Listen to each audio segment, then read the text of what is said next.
सैयद नासिर हुसैन जी से। उसके पहले हम हृदय से आभार व्यक्त करते हैं कि पवन खेड़ा जी ने निरंतर हमारा कम्युनिकेशन डिपार्टमेंट का मार्ग प्रशस्त किया, निरंतर बिहार में बने रहकर। मैं अनुरोध करता हूं नासिर जी से कि वे पत्रकार वार्ता करें।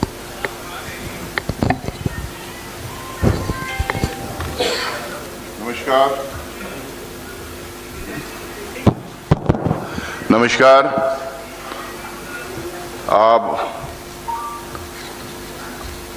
आप माध्यम के मित्र जो यहाँ पे इकट्ठा हुए हैं, आखिरी दिन कैंपेनिंग का कल तो ख़त्म हो गया, आज सब इकट्ठा हुए हैं। आप तमाम लोगों का आज की इस प्रेस वार्ता में इस्तकबाल करता हूँ। मंच पे काफ़ी सीनियर लोग हैं हमारे, अखिलेश प्रसाद सिंह साहब हैं, मदन मोहन झा जी हैं, अभय दुबे जी हैं, हमारे अंजन यादव जी हैं और संजीव सिंह जी हैं, कौकब खादरी जी हैं, हमारे ट्रेजरर साहब हैं, राठौर जी हैं। और आपके सामने एक 2 मिनट का वीडियो हम लोगों ने चलाया। कल 2 फेजेस की भी कैंपेनिंग कल ख़त्म हुई। एक फेज का चुनाव हो गया है। कई लोग अपने अपने हिसाब से एग्जिट पोल और ओपिनियन पोल वो सब सामने रखे हैं। कुछ फेक आंकड़े भी लोगों के सामने लाया गया है। कल जब फाइनल फेज के कैंपेनिंग ख़त्म हुई है और जनता आने वाले कल का दिन जाके वोट करेंगे, तो ये ज़रूरी है कि हम लोग एनालिसिस करें कि चुनाव का प्रचार कैसा रहा है। बहुत सारी बहस चुनाव के कैंपेन में होती है, हेल्थी डिबेट्स होते हैं, लेकिन बिहार में 20 साल नीतीश कुमार जी की और भाजपा की सरकार के, लगभग 20 साल, बीच में इधर उधर पलटी मारते रहे वो, लगभग 20 साल की उनकी जो सरकार चली, तो इनको ज़रूरी था कि बिहार के जनता के सामने अपना रिपोर्ट कार्ड रखते। रिपोर्ट कार्ड रखने के बजाय इन्होंने बहानेबाजी की। जब बच्चा रिपोर्ट कार्ड लेके आता है, जब स्टूडेंट रिपोर्ट कार्ड अपने माँ बाप को लेके आके दिखाता है, अगर उसमें मार्क्स कम आते हैं या फेल हो जाता है, तो वो बहाने बनाना शुरू कर देता है। वो दोषी ठहरा करता है कि टीचर ठीक नहीं थी, क्वेश्चन पेपर ठीक नहीं था, क्वेश्चन ही ठीक नहीं थे, यानी तो पेपर ठीक नहीं था, लिखने का पेन ठीक नहीं था। इसी तरह से 20 साल बाद जब लोगों के बीच में जब जा रहे थे, 4 सरकारें बने, इनको चाहिए था कि 20 साल में इन्होंने 5-5 साल के बाद जो जो वायदे किए थे, जो लोगों के सामने अपनी बात रखी थी, जो बिहार की जनता को गलत वायदे किए थे, उसमें कितना ये खरा उतरे हैं, कितना काम किए हैं, कौन से सेक्टर में इन्होंने कितना काम किया है, ये लोगों के सामने रखना था। लेकिन वो तो रखा नहीं इन्होंने। इनके सारे नेता, प्रधानमंत्री नरेंद्र मोदी जी से लेके अमित शाह जी से लेके इनके सारे यूनियन मिनिस्टर से लेके ये लोकल लीडर्स तक, क्या बात इन्होंने की, अभी तो आपको हम लोगों ने वीडियो में दिखाया था। कट्टा, घुसपैठिया, दंगा, हरामखोर, पता नहीं क्या क्या इन्होंने डिबेट का स्तर गिराते हुए पता नहीं क्या क्या बक रहे थे, क्या क्या बोल रहे थे। हम चाह रहे थे कि ये जवाब दें, जो जनता चाह रही है, जो जनता सवाल पूछ रही है उसका जवाब दें। सबसे बड़ा सवाल जो हम लोग जहां जहां कैंपेन में गए थे, मैं तो कम से कम 20 पब्लिक मीटिंग एड्रेस किया, 2-3 प्रेस कॉन्फ्रेंसेस किया, कई लोगों से मिला पिछले 20 दिन में। तो सबसे बड़ा सवाल जो जनता के मन में था कि पलायन, अगर ये लोग क्लेम कर रहे हैं कि इन्होंने तरक्की की, डेवलपमेंट किया, इंडस्ट्री लाई, एम्प्लॉयमेंट बढ़ाया, तो ये सवाल जो सबके दिमाग में बार बार जो आ रहा था कि 1.5 करोड़ बिहार की जनता बाहर जाके काम क्यों कर रही है।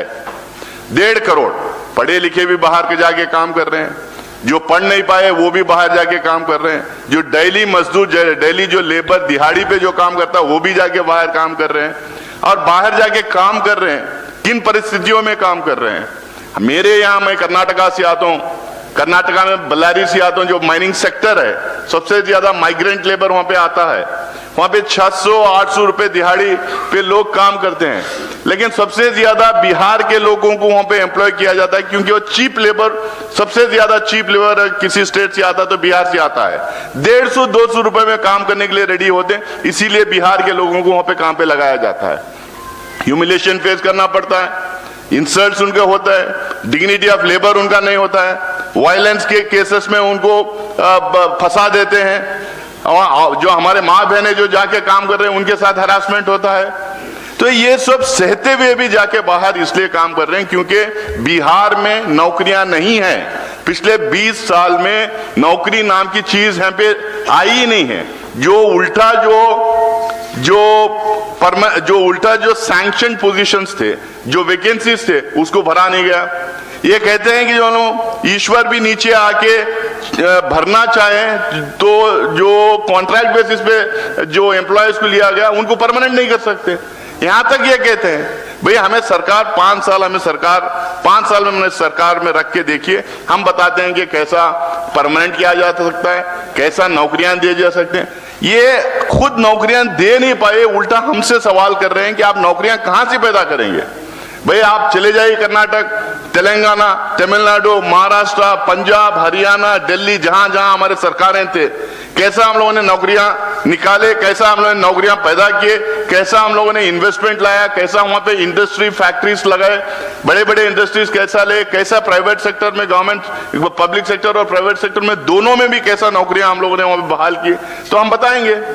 तो हम जनता से बार बार ये आग्रह कर रहे हैं कि इनके 20 साल में ये लोग जो कर नहीं पाए, फिर उसी तरह के बड़े क्लेम्स, हैलो स्लोगन्स, बड़े बड़े जो है स्टेटमेंट्स देके ये लोग चले जा रहे हैं। इसी तरह से इन्होंने पास में दिया था, आज भी वही स्टेटमेंट्स दे रहे हैं। तो हम जनता से ये अपील कर रहे हैं कि 5 साल हमें चांस दीजिए, 5 साल हमें चांस दीजिए। अमित शाह कहते हैं कि यहाँ जमीन नहीं है, लेकिन अदानी को 1 रुपए में जमीन दे देते हैं। नीतीश कुमार जी कहते हैं कि समंदर नहीं है, लेकिन इनके बहाने देखिए।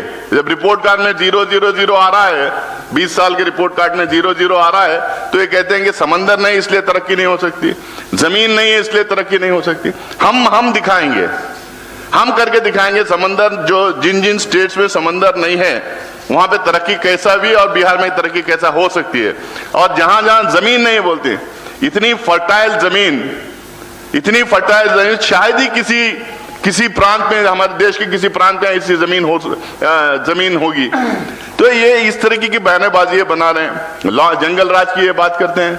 आज एनसीआरसीबी का डेटा कहता है कि नंबर 2 इन वायलेंस। टॉप में किसने की? बिहार। नंबर 2 वायलेंस में की। अब ये कहते हैं कि बार बार जंगल राज। ये गांधी मैदान में जो बिजनेसमैन को मार के फेंक दिए थे, 2 घंटे तक पुलिस वहां पहुंची नहीं, जबकि पुलिस जो है 100 मीटर पे पुलिस चौकी थी। 4 दिन पहले मैं पूर्णिया पहुंचा था। जिस दिन मैं पूर्णिया पहुंचा उस दिन 3 मर्डर हुए, माँ और बेटी के और किसी का एक। 3 मर्डर खुलेआम। बिजनेसमैन को खुलेआम जब घर में घुस के गोली मार रहे हैं और कहते हैं कि लॉ एंड ऑर्डर ठीक है, और जंगल राज की आप बात करते हैं। अरे भैया, आज आपकी सरकार में लॉ एंड ऑर्डर का सिचुएशन क्या है उसकी बात करो ना। 20 साल आप सरकार में रहे लगातार। आज मैं जहां से आता हूं, कर्नाटका आंध्रा से सबसे बड़े इंफ्रास्ट्रक्चर कंपनीज जो है, सबसे बड़े देश भर कंपनीज जाके देश भर में काम करते हैं।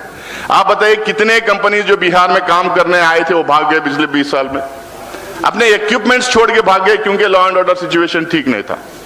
तो आप लॉ एंड ऑर्डर की बात करते हैं, तो एक तरफ ये बहानेबाजी कर रहे हैं, एक तरफ क्योंकि इनके पास बोलने के लिए कुछ नहीं, घुसपैठिया। भाई घुसपैठिया अगर हैं, इनको घुसपैठिया 5-5 साल के बाद क्यों याद आते हैं? मुझे आज तक ये समझ में नहीं आया। 5 साल, अब ये घुसपैठिया की बात याद करें, अगले 5 साल बाद याद करेंगे।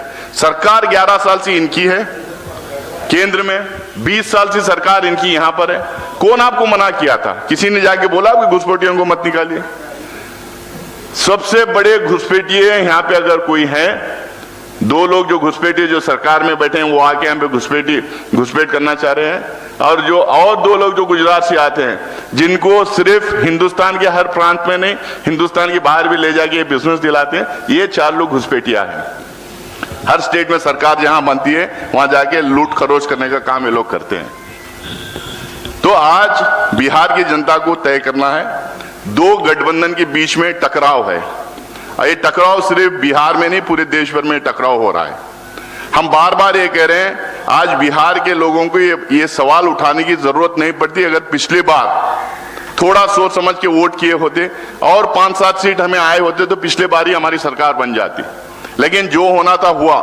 20-25 सीट हमें पार्लियामेंट में आए होते तो हमारी सरकार वहां पे पार्लियामेंट में बन जाती।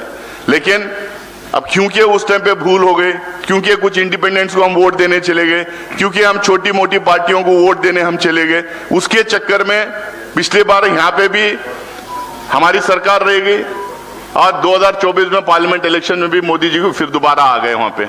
भले वो 2 बैसाखियों के दम पे आए लेकिन वहां दोबारा आ गए। हम ये कहना चाह रहे हैं कि 2 गठबंधन के बीच में टकराव है, 2 सोच के बीच में टकराव है। टक्कर सिर्फ महागठबंधन और इंडिया अलायंस के बीच में है। हम अपील ये कर रहे हैं कि अपना वोट जाया मत कीजिए। छोटे मोटे पार्टियां आएंगे, इंडिपेंडेंट्स आएंगे, लेकिन सरकार गठबंधन ही बनाएगी, या तो महागठबंधन बनाएगी या एनडीए बनाएगी। 20 साल एनडीए के का रिपोर्ट कार्ड वो अपने सामने रख नहीं पाए हम, लेकिन राहुल गांधी जी को आपने अभी सुना, आपने खड़गे साहब को सुना, आपको प्रियंका गांधी जी को सुना, और आप सारे लोग हमारा कैंपेन ट्रैक कर रहे हैं। हमने गारंटीज जो हम लोगों ने अनाउंस किया, 2500 रुपए हो या हम हर घर में एक नौकरी देने की बात जो की है, हमें बार बार एक बिहार के लोग यहाँ से दूसरे प्रदेश में जाके काम करने की नौबत ना आए, इसीलिए हम कह रहे हैं कि हर घर में एक नौकरी देंगे, ताकि कम से कम एक बंदे को नौकरी मिलेगी एक फैमिली में, तो अपने पूरे फैमिली को की देखभाली वो कर सकते हैं। अच्छे स्कूल्स की, अच्छे कॉलेजेस की, अच्छी यूनिवर्सिटीज की हम बात कर रहे हैं। हॉस्पिटल्स, हर कस्बे में, हर गांव में हॉस्पिटल बनने की हम बात कर रहे हैं। हर घर में नौकरी देने की बात कर रहे हैं। हर घर में नल जल की बात कर रहे हैं। बिजली 24/7 देने की बात कर रहे हैं। आज बिजली के रेट्स तो आसमान छू रहे हैं, बिजली के रेट्स आसमान छू रहे हैं। हम उसमें 200 यूनिट फ्री बिजली, 200 यूनिट गरीबों को फ्री बिजली देने की बात की है। ये कर्नाटका में हम लोगों ने करके दिखाया। भाजपा सवाल पूछ रही है आप लोग कैसा कर दें। कर्नाटका में हमारे 5 गारंटीज हम लोगों ने अनाउंस किया। जिस दिन महागठबंधन की सरकार बनी उस दिन से इंप्लीमेंट करना शुरू कर दिए। तेलंगाना में 6 हम लोगों ने अनाउंस किया। अंजन यादव जी यहाँ बैठे हैं, एक्स एमपी, 6 गारंटीज अनाउंस किए। जिस दिन गठबंधन की हमारी कांग्रेस की सरकार बनी उस दिन से इंप्लीमेंट करना शुरू कर दिए। हिमाचल प्रदेश में अनाउंस किए, उस दिन से हम लोगों ने इंप्लीमेंट करना शुरू कर दिए। यहाँ भी हमारे जो गारंटीज हम लोगों ने अनाउंस किया, वो गारंटीज को इंप्लीमेंट कराने की जिम्मेदारी कांग्रेस पार्टी की है। हम किसी भी तरह से उसको इंप्लीमेंट करा के रहेंगे। मैनिफेस्टो जो हम लोगों ने अनाउंस किया है, हमारा मैनिफेस्टो जो है, और इसके सरकार जब महागठबंधन की सरकार जब बनेगी, हम लोग कॉमन मिनिमम प्रोग्राम बनाएंगे। Guarantees, manifesto, common minimum programme, ये तीनों को इंप्लीमेंट करवाने की जिम्मेदारी राहुल गांधी जी की है, मल्लिकार्जुन खड़गे साहब की है। हम लोग पूरी जिम्मेदारी लेंगे कि लॉ एंड ऑर्डर यहाँ पे ठीक रहेगा।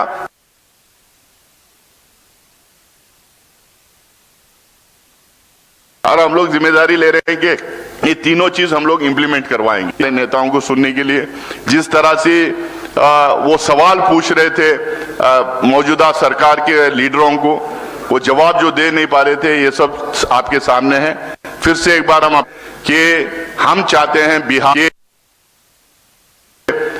मौजूदा सरकार के लीडरों को, वो जवाब जो दे नहीं पा रहे थे, फिर से एक बार हम अपील करेंगे कांग्रेस पार्टी की तरफ से कि हम चाहते हैं बिहार को कर्नाटक जैसा, तेलंगाना जैसा, तमिलनाडु जैसा, महाराष्ट्र जैसा, पंजाब, हरियाणा जैसा हम बनाना चाहते हैं। ये गरीबी और ये बेरोजगारी से मुक्त दिलाना चाहते हैं। इसीलिए 20 साल इनको आपने चांस दिया, 5 साल हमें आप 5 साल हमें मौका दीजिए, ताकि हम बिहार को तरक्की के रास्ते पे डालें। फैक्ट्रीज आए, इंडस्ट्री आए, नौकरियां बच्चों को लगे, अच्छे स्कूल्स, कॉलेजेस, यूनिवर्सिटीज खुले, अच्छे हॉस्पिटल्स खुले और बिहार तरक्की के रास्ते पे चल पड़े। और हम एक चीज जरूर जानते हैं, बिहार जो है हमेशा रास्ता दिखाया है, और बिहार से जब जब आवाज उठी है देश रिस्पॉन्ड किया है। बिहार के तरफ पूरा देश देख रहा है, पूरी जनता देश की जनता देख रही है। तो हम अपील करते हैं कि आप फिर से एक में महागठबंधन को जिताइए। 2029 में इंडिया अलायंस की सरकार देश में बनेगी। बहुत बहुत शुक्रिया आप लोगों का। हम नासिर भाई को चूंकि जाना है, वो अनुमति चाहते हैं। मैं अब अनुरोध करता हूं अखिलेश प्रसाद जी से कि वे पत्रकार वार्ता को संबोधित। 1 मिनट। जी जी पूछिए। अच्छा। आप कर्नाटक से आते हैं और यहाँ पर आप जिस आपने कहा कि व्याधि के लिए लड़ाई लड़ रहे हैं, जब वहाँ कर्नाटक कांग्रेस पार्टी पूरा स्टैंड ली। कांग्रेस पार्टी में लॉ एंड ऑर्डर 100% इम्प्लीमेंट वहाँ पे होता है। सिर्फ बिहार के साथ नहीं, बिहार के अलावा भी देश का कोई भी बंदा जाके कर्नाटका में काम करता था उसकी सुरक्षा होती है। हम लोग बहुत ही स्ट्रिक्टली लॉ एंड ऑर्डर को इम्प्लीमेंट करते हैं, और खासकर बिहार जहाँ से गरीब जनता आके कम पैसों में हम काम करती है। सिर्फ उनका वायलेंस रिलेटेड ही नहीं है, लेकिन उनकी जहां दिहाड़ी की भी बात आती है हम उनकी लड़ाई लड़ते हैं। अरे पत्रकार वार्ता नहीं प्लीज नहीं डिरेल होगा please after this press conference. हाँ, बैंगलोर का खासकर मैं बोल रहा ना, बैंगलोर का पुलिस कमिश्नर वो मेरे से सीनियर थे। दिल्ली, मैं जब JNU में था तो दिल्ली यूनिवर्सिटी में थे, श्रीमंत सिंह थी, वो भी बिहार के ही हैं commissioner, police commissioner. Thank you so much.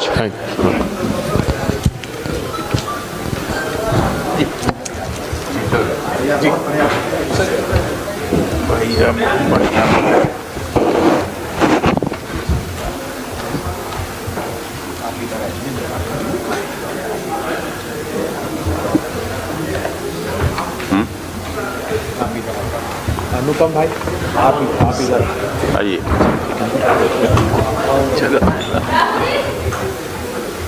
नमस्कार मित्रों, ऐसे तो विस्तार से नासिर जी ने चर्चा किया ये NDA के राज में पिछले 20 साल में क्या हुआ है और हम लोग क्या कुछ करने वाले हैं। जिस तरह से कैंपेन हुआ उसको भी आपने वीडियो में देखा कि एक तरफ किस तरह से अपनी उपलब्धियों को बताने के बजाय तनाव, पोलराइजेशन की बात की जा रही है, कट्टा की बात की गई, और हम लोगों का जो कैंपेन रहा वो पूरे पॉजिटिविटी के साथ हम लोग जो आगे करने वाले हैं, जो बिहार के लिए रोड मैप बनाया गया है उसके बारे में हम लोगों ने अपने कैंपेन में बताया है जहाँ कहीं भी हम लोग गए हैं। मैं भी लगातार कैंपेन में शामिल रहा हूँ और मैं सीधे तौर पर दोनों का जो कंपैरिजन है मैं उसी की चर्चा करना चाहता हूँ। उनके देखे 20 साल, हमें दीजिए 5 साल। महागठबंधन का साथ दीजिए, बेरोजगारी, पलायन और गुंडा राज के NDA राज को मात दीजिए। बिहार के लिए महागठबंधन की जो 5 साल की गारंटी है उसमें हर परिवार को एक सरकारी नौकरी, महिलाओं को हर महीने उनके खाते में 2500 रुपये, 200 यूनिट तक बिजली फ्री, 500 रुपये में गैस सिलेंडर, उसके बाद वृद्धजनों को 1500 रुपये मासिक पेंशन, दिव्यांगों को 3000 मासिक पेंशन, महिलाओं के लिए फ्री बस सेवा, जीविका दीदियों को 30,000 सैलरी, पत्रकारों के रहने के लिए हॉस्टल और मुफ्त इलाज, 25 लाख तक की इलाज की सुविधा, बीमा और 15 लाख का स्वास्थ्य बीमा। आप सभी जानते हैं सहारा इंडस्ट्रीज में, सहारा में बिहार के लाखों परिवारों के पैसा फंसे हुए हैं। बिहार लगता है यूपी में भी इसी तरह की स्थिति है। तो हम लोगों की सरकार आती है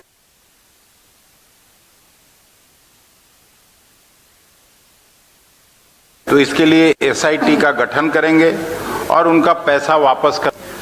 आरक्षण की 50% सीमा बढ़ाने हेतु विधानमंडल पारित कानून को संविधान की 9वीं अनुसूची में शामिल करने के लिए केंद्र सरकार को भेजने का हम लोगों का योजना है।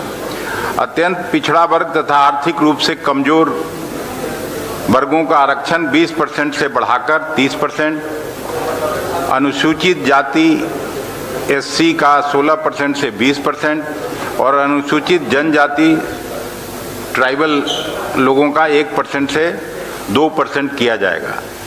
दलितों के उत्पीड़न के मामले की त्वरित सुनवाई के लिए विशेष न्यायालय स्थापित किए जाएंगे। अत्यंत पिछड़ा अत्याचार निवारण अधिनियम को पारित किया जाएगा। महादलित, अति पिछड़े और भूमिहीन वर्गों को बंजर या खाली जमीन पर सरकारी खेती के लिए भूमि पट्टा दिए जाने की योजना है हम लोगों की। किसानों की उनकी उपज पर समर्थन मूल्य की गारंटी दी जाएगी। एमएसपी पर कानून की गारंटी देने की बात हम लोग हमेशा केंद्र में भी उठाते रहे हैं और यहाँ सरकार बनेगी तो उसकी गारंटी दी जाएगी। खेती के लिए 24 घंटे मुफ्त बिजली उपलब्ध कराई जाएगी। अब जो तुलना मैं करना चाहता हूं, भाजपा जेडीयू राज में बिहार की बर्बादी के जो 20 साल हुए हैं उसका जिक्र मैं करना चाहता हूं। 10 से ज्यादा भर्ती परीक्षाओं में घोटाला, युवाओं पर लाठीचार्ज, आप सभी ने इसको देखा है। 20 से 50 लाख में पेपर डिग्री की खुली बिक्री यहाँ होती रही है, जिसके आप हम सभी गवाह हैं। 3 करोड़ 18 लाख बिहारी मजदूरों का पलायन हुआ है, जो मोदी सरकार का ही आंकड़ा है, ये कोई कांग्रेस पार्टी और महागठबंधन का आंकड़ा नहीं है। 64% आबादी 67 रुपए रोज पर जिंदा है। सर्वाधिक इसमें दलित और अति पिछड़े लोग हैं। 6 माह में 11 उद्योगपतियों की हत्या हुई है और उद्योग धंधा बर्बाद हुआ है, इसको भी हम सभी ने देखा है। हर दिन, जिसको ये लोग कहते हैं कानून का राज, हर दिन बिहार में 8 हत्या, 33 अपहरण और 136 जघन्य अपराध होते हैं। आपने देखा है कैग ने उजागर किया है 70,000 करोड़ रुपए का घोटाला हुआ है। 3 साल में 27 पुल भ्रष्टाचार के भेंट चढ़े हैं, इसको भी आप लोगों ने भी अखबारों में छापा है और न्यूज में लाया है। स्वास्थ्य ढांचा बीमा का स्थिति है 60% स्टाफ, 86% विशेषज्ञ डॉक्टर और 93% बिस्तर की कमी है बिहार में।